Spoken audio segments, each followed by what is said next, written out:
But overall, I agree with Sean. He creates content on YouTube under Actual Justice Warrior if you want to check out his content. But what he says there is totally true. Greetings and salutations, loyal viewers of this channel. My name is Sean, and today we're going to talk about the second half of this Majority Report video, where they get into squatting after they completely embarrass themselves on the issue of crime, because they try to defend squatting, but in the most cowardly, weak-willed way humanly possible. They never actually address a single case that's actually going on that has made this an issue. Instead, they talk about these abstract concepts that are not happening, pivot to some dope in Australia who's advocating for people to steal homes. And this is because the Majority Report are propagandists, and they know for a fact if they presented any of the actual cases that have people animated out there to the public, they would be indefensible. Now, we're going to get into this, but before we do, I want to thank everybody who signed up over on actualjusticewarrior.com/join. Give me the money. Give me the money. Okay? And remind you that on Saturday, April 27th in Austin, Texas, I will be at Minds Fest. Link to tickets, top of the description, promo code AJW for 20% off. Now, I want to start with a quick correction. In the beginning of the previous video, they were actually interacting with a caller, a guy called Dave from Jamaica, and I thought he was so dumb as a person, it might have been a troll caller. So right off the bat, they opened this video with a caller, and the caller is speaking with a Jamaican accent, but I have to be honest, after listening to the entirety of this person's call, I think that maybe, just maybe, this guy might be a troll. But I have been told time and time again that this is a legitimate person calling in, and it is possible that who they're referring to in this phone call as the person who's covering crime and squatting issues is actually Anna Kasparian, which makes Emma's comments about people being victimized by crime, getting titillated by that victimization, all the more worse. But it's you're right, Bender, but it's also people like get titillated by it, to be honest with you, that haven't experienced it before. Yeah, just for clarity, if this is about Anna, one, it's cowardly for them to talk crap about her for 30 minutes and not name her,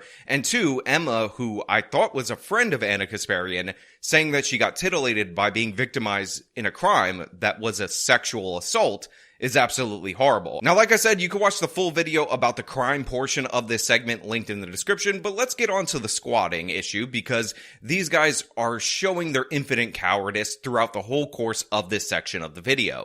But people see homeless people, housed people see homeless people, and they feel unsafe. So then they they correlate that immediately with crime.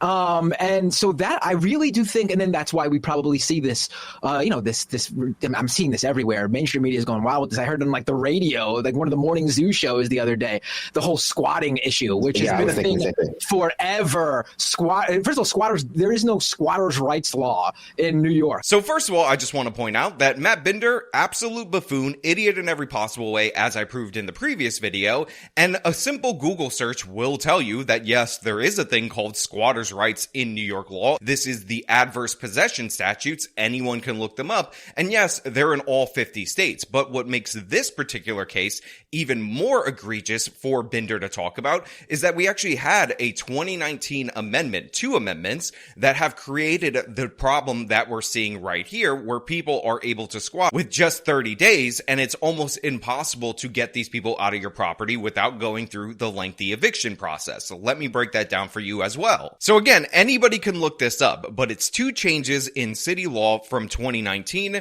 that now dictate that landlords cannot boot a squatter without a special proceeding and have to file a lawsuit in order to get them out. And these amendments are actually quite simple. The New York Real Property Actions Proceedings Law number 711 was amended to say that occupants of a dwelling or housing accommodation can't be kicked out without, quote, a special proceeding. Now, the reason this small, seemingly innocuous tweak has led to such problems is because there's a huge backlog in tenant court, and this possibly has to do with the fact that we had the eviction moratorium and people just stopped paying the rent during that period of time. So even if you catch one of these would-be squatters in your property before the 30-day time period, like that case in Queens, New York, where there was somebody who broke in to this woman's deceased mother's home. We have to start at the beginning. Adele, the hardest question is, how do you say your name? We met Adele Andaloro outside the home her parents left her in Flushing, Queens. She's in the process of selling it. No, he locked it. But she's been locked out. She claimed squatters moved in on February 6th and refused to leave. What's it like being here knowing you can't go inside of your own home? It's enraging. It really is. In New York's squatters have rights after 30 days. By the time that someone does their investigation and they do their work and their job,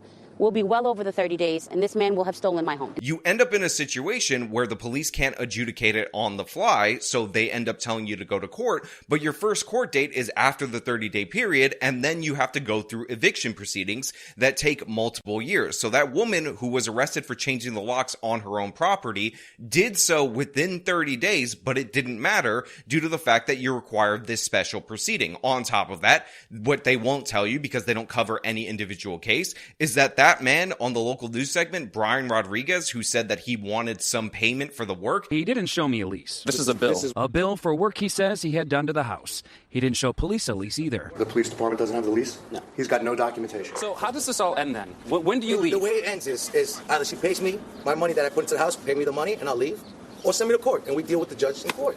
It's that simple. Is trying to extort her for $18,000. Now, of course, they're not going to cover somebody breaking into a dead relative's home, stealing it, changing the locks, and trying to extort a homeowner when they're trying to sell it, because they're trying to pretend this away. But Binder, of course, dead wrong right here, embarrassingly so, doesn't understand that, of course, every state has adverse possession laws, and specifically in New York City, this is why we're seeing problems, because some of these tenant rights kick in 30 days.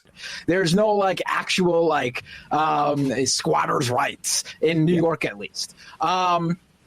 There should be, but to the extent that it exists anywhere, it's because the alternative is brutality that people actually can't fathom, even in like bygone years. Like that's why squatters' laws exist in like England or whatever. It's because like otherwise you just can't. Because we're so used to enforcing, like, bending society towards the capitalist needs now that we can't even fathom how these sorts of rights could have ever been enshrined for people that just need shelter. So this absolute doofus from behind the camera, I've been informed, is also named Matt. I believe his name is Matt Leach. And he's like, listen, the reason why we have these all the way back to England is because we have to fight back against the brutality of the capitalist system. Now, of course, these rights actually predate the United Kingdom's capitalist economy. They go back to feudal times. So ridiculously stupid point in every possible way. But again, I'm waiting for them to bring up a single case, a single modern case that people are covering. They won't do that because they're too cowardly to do so. So Adele, you're getting arrested right now? I'm being arrested. For what? For being in my own home. And where's your lease? She's fighting the house. It's not her house anymore. My deed is current and legal. Arrested for unlawful eviction. She changed the locks on a man who claims he lives there. While they pretend that these rights don't exist, but they should exist, and this is totally a non-problem, even though we can all see it being covered in our day-to-day lives in the media, and we see the real people who are being extorted by these particular schemes. I mean, even the phrasing, squatters versus tenants' rights, but they're one and the same. It's just one is used to say, look at this delinquent over here. Now, of course, Emma, the silver spoon brat of this show, has decided to say, listen, squatters' rights and tenant rights are one and the same, and look at the language that they're using, because you know how the left operates. Anytime there's something that they don't like, they just want to change the words around it, because that will solve the problem. But the thing is, Emma, they're not the same. They're actually quite different. That's the point. And in fact, if you look at the different various proposals in order to address this situation of these scammers stealing properties from people, the basics are to distinguish between them and regular ordinary tenants, requiring them to show proof of rent paid, proof of a rental agreement, basic simple things like that. My bill is simple, it's common sense. All we want to do is close the loophole in the law to say to residents, or to say to a squatter, if you don't have right, if you don't have a lease, if you don't have payment of rent, and you have those documents, or if you don't have those documents, then you do not get to stay. You are a trespasser, and you'll be removed from the property by law enforcement. They'll be able to do their job. And by the way, some of these proposals are way too moderate in my mind. The state assemblyman that is on board for changing this, his big reform, other than having proof of rent, proof of tenancy, is a 45-day waiting period before those rights kick in, which, by the way, is still too short, and it's only 15 days more than the 30-day waiting period. Even the city councilwoman, Palladino, who is going after this particular issue. Councilwoman Vicky Palladino says part of the solution is to change the law, which allows people to claim squatters' rights after living in a place for 30 days. She wants it changed to 180 days. They own the property and they have no rights. Squatter rights? Oxymoron. Squatters have no rights. Only wants to extend this to 180 days. So what we're seeing are very moderate proposals to distinguish between tenants and actual scammers that are trying to defraud people, but they're pretending like there's no issue at all whatsoever. I mean, Binder over there is going to lie directly to your face and say that there's no such thing as squatters' rights laws in the state of New York, even though we have adverse possession laws, even though we have the tweak to the 2019 law, and even though New York City says it doesn't matter, you're a tenant as long as you're there for just 30 days, even if you're not a tenant. Well, I mean, I think though, if someone owns a property that's dilapidated and have had no upkeep to it, and it's harming the neighborhood or the greater good of the people who live in the surrounding area, and it's like this for like a decade in some cases. So this is how you know Matt Binder is just lying directly to your face. First and foremost, if you have a property in disarray, that property can be condemned and it can be taken over by New York City. Secondly, notice how he mentions the 10-year timetable right there. That is the exact timetable, not a coincidence, in New York state law in which an adverse possession can actually be legal. But again, this is not the situation that we're talking about. Everybody, to a certain extent, is probably in favor of you have all these abandoned houses in, let's say, Detroit. They have all the copper wiring that is ripped out of them. Somebody moves in. They're only worth about $20,000 at this point in time right now. They fix up the property, they improve the neighborhood, they get to keep the property. That is the entire point of having adverse possession in the United States of America. That's the whole point of having squatters' rights in this country. If you till the land, if you improve the land, if you make it better, if you have it for a long period of time, somebody just can't come back later and try to take the property from you because you put so much work in improving the property. But as we find out through all of these cases, they're incentivized to actually do the opposite. They're incentivized to start destroying the property as much as possible, run up the costs on the legitimate homeowner because these are extortion schemes. Now remember, we covered a case out in Douglaston, New York, the case where an elderly couple bought a home for their child who is an adult child with Down syndrome, and the reason that they bought it, according to the local news reports, is because they're expecting to pass away at some point in time, and they want to be able to have their kid with Down syndrome move into the brother's home who lives in the same neighborhood. The nightmare begins. The house came with something unexpected. A man living in their home who they say refuses to leave. We couldn't believe it. We could not believe it. His name's Brett Flores. They cannot come here early when I'm not here. They have keys. They're the owner. This is what happened when the Landers tried to enter with an insurance inspector. They say Flores called the cops on them, even though they say they gave him 10-day notice. He wasn't a renter. Never. You didn't sign documents that said, we have a tenant. Correct. Court documents detail in Flores' own words why he's there. A signed statement says he was hired by the former homeowner as his caretaker, was paid $3,000 a week, and his employment ended in January of last year when the man died. He claims he has a license to stay in the house from the previous owner. What a lot of people don't realize is in New York, squatters have rights after 30 days. 30 days. How can you have rights if you have no lease, you're not paying rent? However, they can't do that because a man called Brett Flores, who according to his own court documents, says that he has a right to stay in the property rent-free because he was a caretaker, allegedly, to the previous homeowner, refuses to leave. On top of that, he is Airbnb-ing extra rooms in the property, or at least he has listings on some websites. So what is your right? Not only has Flores been living there, they claim he listed the home online to rent rooms to other people. The only way to try and get him out? They're taking him to landlord-tenant court, trying to get him evicted. For other rooms in the property, and he appears to be running up the electric bill on these people, like we showed you in that segment. Filed a bankruptcy. So that prevents everything from going forward. Meanwhile, they've been paying all the bills. Leaving windows wide open 24 hours. Including thousands of dollars in utilities. You have $2,400 electric bills, which are absolutely absurd. Well, according to his documentation, he was offered $40,000 to leave, but he wants $140,000. But that's not all. He's also suing for $2.8 million in punitive damages and $420,000 in treble damages. Now again, according to the homeowner's family, he declared bankruptcy, which has stalled the eviction proceedings, thus delaying this even further. So while Matt Binder is lying to your face by omission while he's talking about squatters' rights that don't exist in New York, but also talking about the specific time period according to New York state law that this is supposed to kick in, this is what's actually happening right now. This couple is being extorted for $140,000 for a property that they bought, that they own, that is not dilapidated at all whatsoever,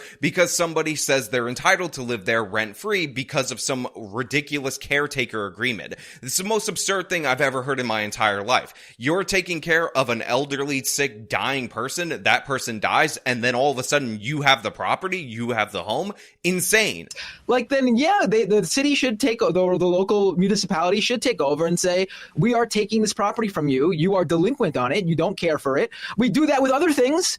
Like, you should not be like someone who wants to live there and actually care for it should be able to take it over after a certain period of time. Yeah, Binder, that's already the law. That's already what we have in terms of squatters' rights, the laws that you say don't exist at all whatsoever. But the thing is, that's not what's going on. These people are breaking in to properties, they're stealing the property from the homeowner, they're destroying the property in order to extort money from them. But you don't care about that because you're a propagandist and you want these people to be hurt because, you know, if you saved up your whole life in order to buy a home and you get screwed over, sad day for you because he's a communist dork that looks like a homeless person himself and he thinks that's justice. Yeah, I mean, just to your point, Matt, I think that the squatter thing is just a concerted moral panic to make the homeless moral panic wasn't being inflamed enough. And so now the implication is that they're going to break into your home.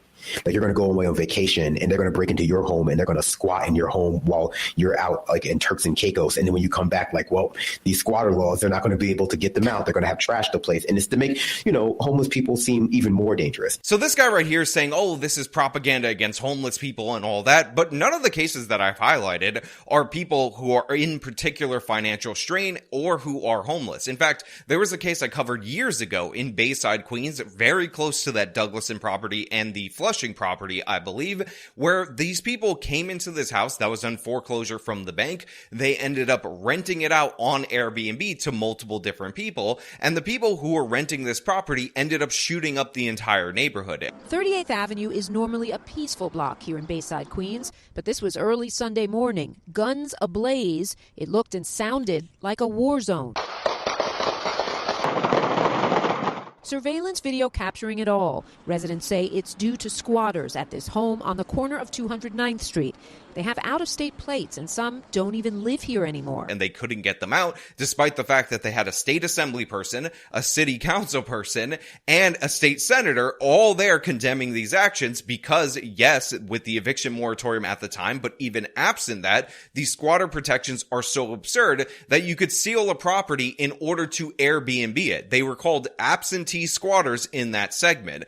So these squatters are absentee squatters, if you can imagine how ludicrous that sounds. Absentee squatters who are renting out the place that they are squatting in that they don't actually own. Renting it out on Airbnb in ads like these for about 2 years now. But today, a crowd of residents and community leaders gathered to say they are fed up. Last weekend's bullets penetrating at least 2 cars and the gunfire going right through a child's car seat. But they weren't homeless, and we have no reason to presume that they were homeless. These are sophisticated scammers. These are criminals, but they have to pretend as much as possible that these are innocent angel Aladdins because they can't address the heart of the issue. This whole segment is insanely dishonest. Or to give this new edge to them that will make it easier for what I can only assume are like landlords essentially, landlords associations in places like Florida, real estate groups to like kick you out of your home when you miss like one payment, like because you're now suddenly a squatter. So here we have the conspiracy theorizing from this dopey individual on the left, where they're trying to scare you guys into backing the squatters, into backing these home thieves by saying that this is all just a concoction, just a scheme to kick you out when you miss one rent payment. But the fact of the matter is, that's not the case. If you look at the proposals in the New York City level, which by the way won't pass, and at the New York State level, that's not what they're trying to do. They just want to actually have proof that you're a tenant of this property. And so now the implication is that they're going to break into your home. Like, you're going to go away on vacation and they're going to break into your home and they're going to squat in your home while you're out like in Turks and Caicos. And then when you come back, like, well, these squatter laws, they're not going to be able to get them out. And by the way, it doesn't even have to be a situation where you're on vacation and somebody moves in and takes your property. There was actually an incident in a local news segment that we covered that, when you dig into it, is so absurd, so asinine. There's a reason why all of these cowards on the Majority Report can't address it. So a woman was unloading groceries from her car, moving them toward the home. This is what she was doing, but she left the keys in the lock while she was doing this. So somebody actually ran up, grabbed the key, locked her out of the door. She called the police. But before the police got there, this person wrote his name on the mailbox slot, because a lot of people don't fill that out. So when the police showed up, they said, listen, we can't adjudicate this on the spot. This is a civil matter. And it took 3 years for that eviction proceeding to go through. This happened in 2016,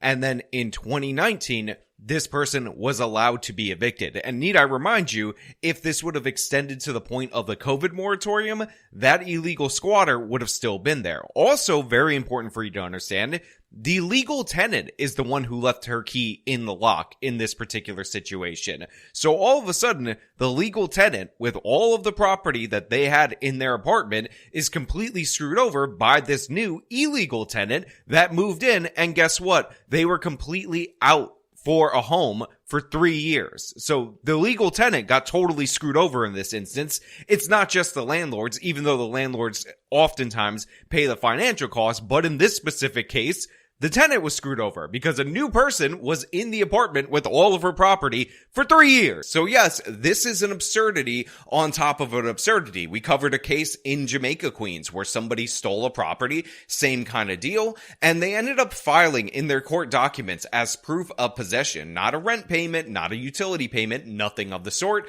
a Shake Shack receipt, $25 from Shake Shack that they ordered at Uber Eats. And these dopes are pretending that this is not happening. These absolute buffoons are trying to gaslight you into thinking that this isn't a major problem, that they're not exploiting a loophole in the law, that there isn't an overloaded backlog in the eviction court system, and that this system isn't broken. They're like, greedy landlords are just trying to throw you out in a moment's notice. Again, already right now in this moment, it takes almost 2 full years on average in order to evict somebody. Almost 2 years in order to do that. You think we're going to go from 2 years to 3 days overnight? Not with these weak proposals that we're seeing from the state assemblyman and the city councilwoman that actually care about this issue. Not to mention all the people in New York State and New York City government that couldn't care less about this situation.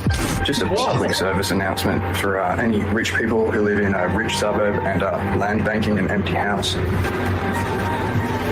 Just remember to change the lock. This is housing advocate Purple Pingers, aka Jordan Vandenberg, and he's got a message for the owners of some of Australia's roughly 136,000 empty homes. Now, they go to this stupid segment of this Australian guy who's advocating stealing homes in Australia. Now, this particular person, at least in his videos, from what I've seen so far, even though he's advocating for stealing luxury homes that people actually take care of, is showing a bunch of dilapidated properties and whatnot, and they're trying to make this the main issue of this particular case. But as I said before, this is a deflection. Why are you looking to a segment all the way in Australia to discuss this issue when you're all New Yorkers? This is a red hot issue in the city of New York right now in this moment. And the reason why is because you know for a fact that this is not what is going on. You know for a fact that the stories out of New York City are absolutely crazy. They're not favorable to your narrative, which is why you're not covering it. No coincidence that when you have a story of a woman whose mother died, had a Manhattan apartment, she ended up going to Spain post the death of her mother on a trip, comes back in order to clean out her mother's apartment. Police say when Vittel arrived, she found 2 squatters inside the 19th floor apartment. A struggle broke out and the victim was slammed against the wall and died of blunt force trauma to the head. Her body then stuffed inside a duffel bag. Police say the suspects then stole the victim's car, crashed it in Pennsylvania, and then took off. And gets murdered for her trouble by squatters that have moved in. That this doesn't make the Majority Report segment because they're trying to propagandize entice you. So the point here is like these are houses that are just left vacant. They're not nobody's allowed to move in because the people who own it aren't allowed to get enough of a return from the people who would be tenants of it.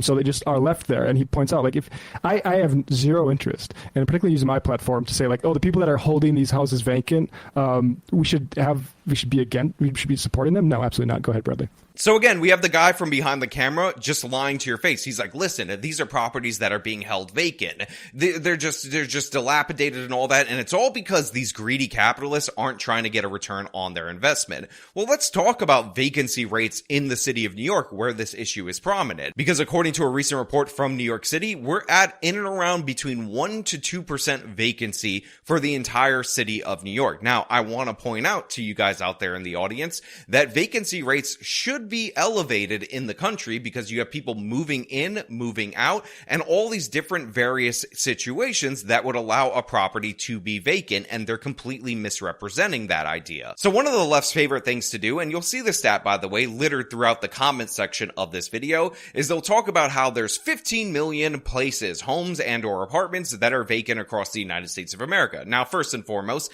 this is just a snapshot of a moment in time of the vacancies that you actually have. This includes properties that are listed for sale that will only be vacant for a few months, rental properties that will be rented again in a few months, and it also includes vacation homes. Now, I already can see people on the left wing saying, hey, I don't like the idea of people having a vacation home. You shouldn't have a property that you're just enjoying for fun because I'm a sourpuss left winger and I don't like that idea. And you can hold that position. I'm not going to argue against that right now in this very moment, even though you are in fact wrong. But the fact of the matter is, those vacation homes are in vacation home destination locations, and these are not the same places where people are squatting. So when you cite this national number of 15 million homes or 15 million residences that are unoccupied, what you need to understand is that the overwhelming majority of them are only temporarily unoccupied, as in they're about to be sold and or rented, and the ones that are long-term unoccupied happen to be in areas that either nobody wants to live and nobody's squatting in, or in areas that are vacation destinations.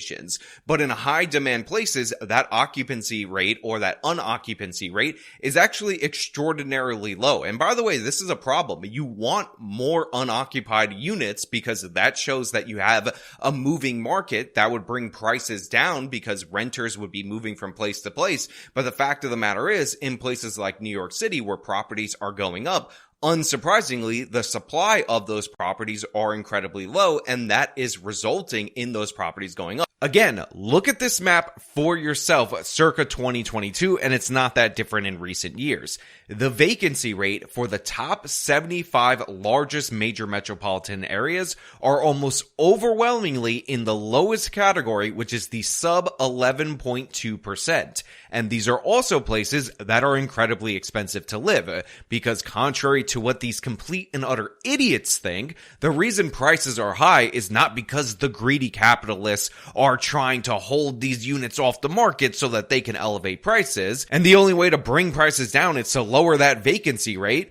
In reality, low vacancy rate correlates strongly with high prices. It's almost as if, and call me crazy if you guys have ever heard something like this, a low supply with a high demand make prices go up. If only there was an economic law that could explain this in such a succinct way. So when these people are talking about occupancy nationwide and how, oh, you have all these properties, what they're not telling you is that these properties are disproportionately in areas where people don't want to live, like Detroit, where they used to have 2 million residents, and now they're down under 1 million. Those properties are free for the taking. Feel free to go squat there if you want. That's where adverse possession is all about, is building up neighborhoods that have been abandoned, or they're in vacation destinations that, again, don't have this high concentration of homeless people. But the places where this squatting is a problem are places where left-wing policy, left-wing regulation prevents people from building, where you have very low rates of unoccupied homes and or apartments, and it's done primarily by scammers, not by homeless people. So much of this media basically pro-landlord propaganda is pushed by these real estate groups and these landlord associations. So Emma just vomits up right here that this is just being pushed by these real estate groups and they're absolute scumbags, and it's these large corporate real estate groups, when the fact of the matter is that's not the case. There's almost no stories in the media of large corporations having to deal with the squatters issue, and this is despite the fact that in my fiance's previous building, which was owned by a large company, they did have an issue with somebody doing this on their floor. And the reason why is because when you own a building with hundreds of units and you only have one squatter or a couple of squatters in that entire building, as a corporation, you're able to absorb the cost of that. You're not able to be as easily extorted because it doesn't affect your bottom line as much. And you have the staff to go to all the court dates in order to adjudicate this. In fact, these people benefit by driving these small landlords and homeowners out of business. And again, when you look at the situations that they're not showing you because they don't want to talk about the issue at hand, what you find out is that you have average everyday homeowners, people who end up in these crazy situations, or small landlords that are stuck with the bill and threatened with jail if they don't support these very people that are stealing their property. Punishable by 5 years in jail. So here you are. You have to pay the upkeep of the house. Right. I pay the and not getting any rent? I'm not getting any rent. I'm paying the gas and electric every month. 4 stories repeated over and over and over again by irate and often unwitting property owners. Worry lines marking their faces, who came to City Councilwoman Vicky Palladino's office desperately seeking help. Hong Chen has spent thousands trying unsuccessfully to get the squatters out of this home in Maspeth.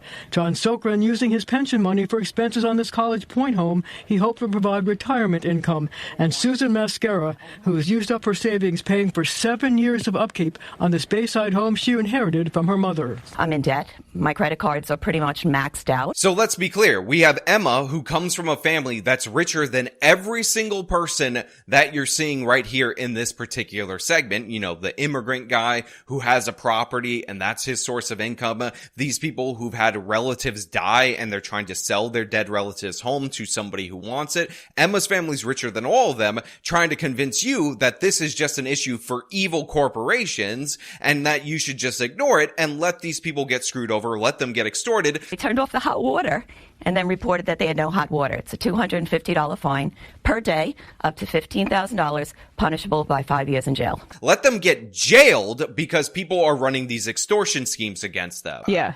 I do want to say, like, what's really amazed me about this whole discourse about the squatters and everything is that, like, I've seen, like, if you're a tenant, which a large portion of this country is, if you're a tenant, why the fuck do you care about this? Like, why do I see people who are renters or tenants out there, or even someone who owns a single fucking home and that's their residence where they live?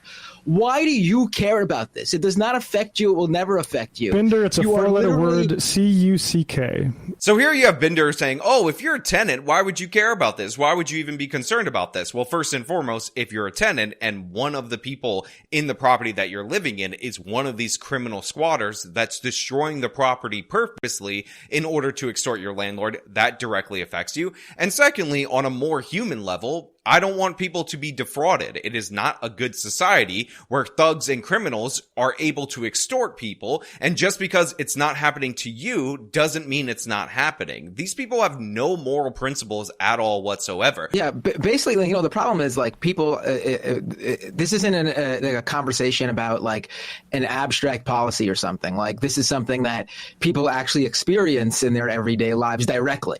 Not like, oh, this policy does that and that affects this. This is a direct effect on people. Like, if you're walking down the street and, you know, something happens to you, you get attacked, you get mugged, whatever, you directly experience that. So if someone's telling you that, the city's been, whatever city has been safer than ever, you're dealing with people who are like, well, I just had this happen to me. So how can you say that? This is the same dope that just a few minutes ago in this very video talked about how, oh, you get victimized by crime and that's the only reason you care about it. But in reality, like I said in that previous video, video, he thinks like that. He's telling on himself because he's like, oh, if it doesn't personally affect you, why do you care about it? Well, a lot of things don't personally affect me, you absolute buffoon. A lot of things don't personally affect you as a dorky communist living in New York because you have no actual interesting lived experiences, but that doesn't mean you can't be concerned about it. I mean, seriously, think about how stupid this rationale is in any realm of policy discussion. So if you want to talk about medical bankruptcies and people who got sick and then they couldn't afford it, they were driven into bankruptcy because they didn't have insurance and they have all these oppressive medical bills. Well, if you didn't get sick, if you didn't go bankrupt because of your medical bills, why are you even talking about it? Why should that even concern you? Because that didn't happen to you. You want to talk about the issue of mass shootings. Well, very few people in the United States of America per year are killed by rifles total, let alone mass shootings. These are unicorn events. So why would you even be concerned about it if it didn't happen to you? Again, if you try to apply this logic to any other issue that this guy was concerned about, that this guy actually cared about, he would not accept it and he would call you unempathetic. But in reality, in actuality, that's how he views the world. That's what he cares about. And by the way, the only reason that he is against the landlords in this is because he's a dopey communist that hates the rich more than he cares about the poor. In fact, in reality, if you actually cared about poor people, the number one thing that you would want to protect are private property rights, because that's how you build an economy. That's how you build a middle class. But he's totally against that because it's all about vindictive hatred that this person has for other people, not about actually helping anybody. That's the dirty little secret of all of these commie dorks. They don't actually care about anybody except themselves and their own personal power. That's the reason why he's not telling you any of the actual stories that actually made squatting an interesting topic to talk about, because he believes that that would subvert his ideological goals. Therefore, it's not worth sharing to anybody. This is how the Majority Report operates. You are literally hurting laws that are established to actually protect you, the renter or tenant. Like, it is absolutely ridiculous. Like, I saw someone in the chat say, like, yeah, you won't, the live chat on YouTube.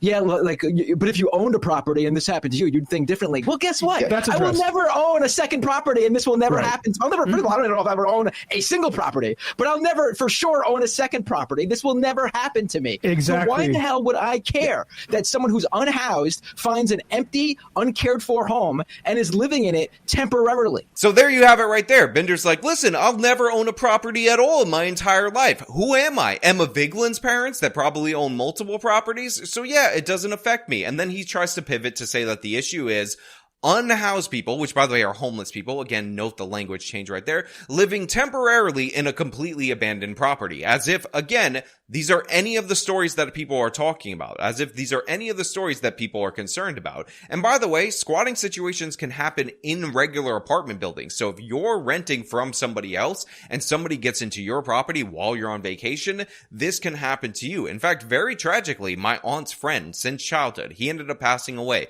during the COVID-19 pandemic. You know, that period of time where in New York City you had about 14 days in order to collect the body of your relative before they were buried anonymously in an island between Queens and I believe the Bronx. Well, at that period of time, the family didn't realize that he had passed away, went over to visit him, and guess who was living in that apartment just a couple of days after this guy passed away? 2 drug addicts that were taking over the property, stealing his stuff, destroying his stuff, and this is how these people found out that they had a dead relative. So this guy's trying to pretend like, oh, well, it's just completely abandoned property. I mean, the woman abandoned the property that we talked about earlier when she went to go get groceries from the trunk of her car, and that's something that you guys shouldn't worry about because it's not going to affect you. You know, if the homeowner comes and wants to take it back, they have to go through the legal process. Oh, no, but guess what? They'll most likely get it back. Like, this is absolutely ridiculous for anyone who's a working class or middle class who even owns a single home and no more to care about this. Now, this point I found to be incredibly hilarious. The fact that Bender is saying, well, eventually you'll get your property back, so don't worry about it. But the thing is, these cases take on average 20 months. That's almost 2 years. But as we've seen with these other various examples, some of these people have been in court for 7 years. No court case should go 7 years. Why can't you just change the locks? Oh, I will be arrested instantly. 7 years. And by the way, when you're running up the electric bill, when you're damaging the property, they can't turn off your utilities. So you end up paying those fines daily that add up to about $15,000 maximum, and can spend 5 years in prison. So God forbid you end up in one of these 7-year-long evictions and you run out of money being able to afford to pay for the electricity of the people that stole your property. I mean, you already have these cases where people are tapping their pensions in order to cover the bills and maintenance for these criminal people impersonating tenants.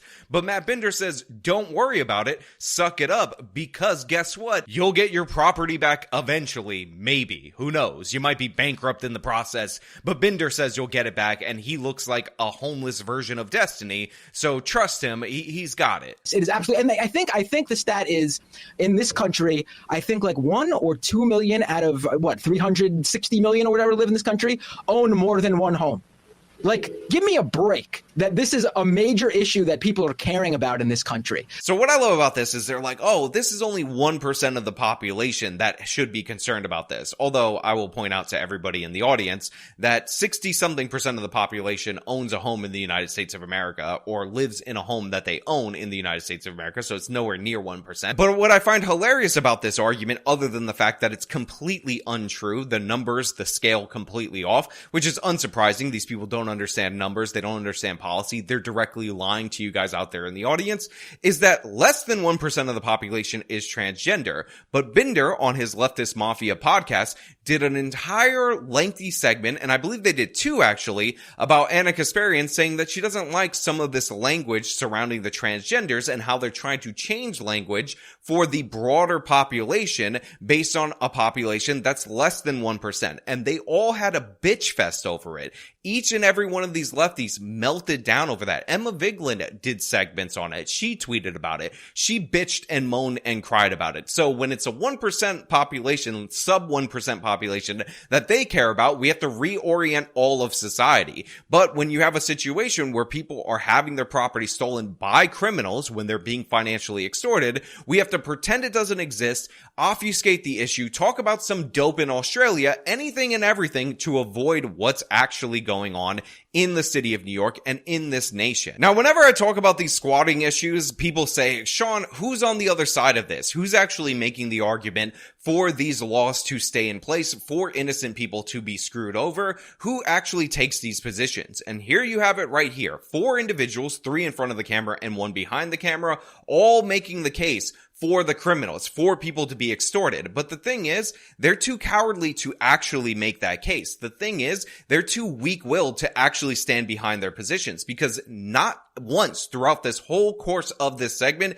did they cover a single squatter's case in the city of New York. A single story that has actually grabbed the attention of people. They try to pivot to 10 years abandoned properties as if that's what anyone is talking about. So even these people who are defending those criminals can't even stand by those positions. They're too afraid to show even their stupid audience, who largely agreed with this segment, by the way, what's actually going on in the city of New York, because they know even the people that watch their show, even the people that are so uninformed that they think these people have anything valuable to offer, not just in what they say, but period, as human beings, would turn against them if they actually looked at the heart of the issue. If they actually saw these people that are being arrested, that are being extorted by these criminals that they're trying to paint to be innocent angel homeless Aladdins. It's absolutely ridiculous, and it just goes to show you how disingenuous these people actually are. I mean, again, not one case, not one example that is relevant to the conversation was brought up. Instead, they had to pivot all the way to Australia and talk about properties that are abandoned for 10 years that people are going to fix up, as if that is anyone's issue at all with this particular case. But you know what? Those are just my thoughts. I want to know what you guys think down in the comments below. If you like this video, show them by leaving a like, subscribe for more content, follow me on my social media, support me via the support links in the description of this video. This has been me talking about the Majority Report, trying to defend, but actually being too cowardly to defend squatters. Till next time.